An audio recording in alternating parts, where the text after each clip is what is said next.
Just in the beginning of this year, the heavy rains which made the Capivari River flood in Xerém, Duque de Caxias, Baixada Fluminense, left 2 dead and the whole city under the water with hundreds of homeless and displaced people.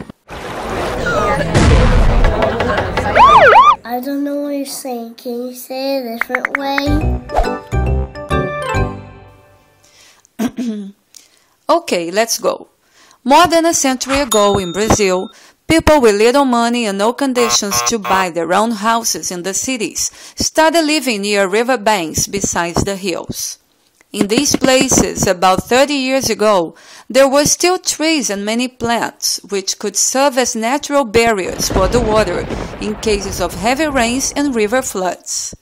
However, with no alternative popular houses, which were forgot by the politicians who have been asked for, the riverside population kept on increasing.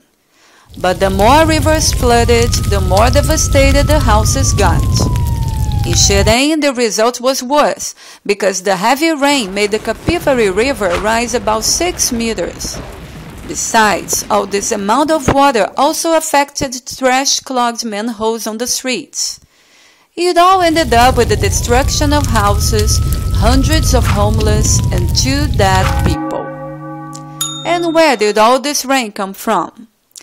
As to the heavy heat in the summer, a great amount of river water turned into steam. It got mixed in the air, which is lighter, and it caused to rise and turn into a cloud.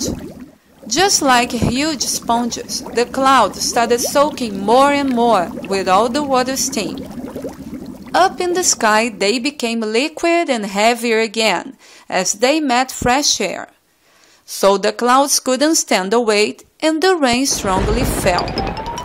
This all happens whenever it rains, and as it will neither stop raining nor having strong heat in the summer, the only way out is building popular houses and being careful with all the trash so that it cannot be spread on the streets.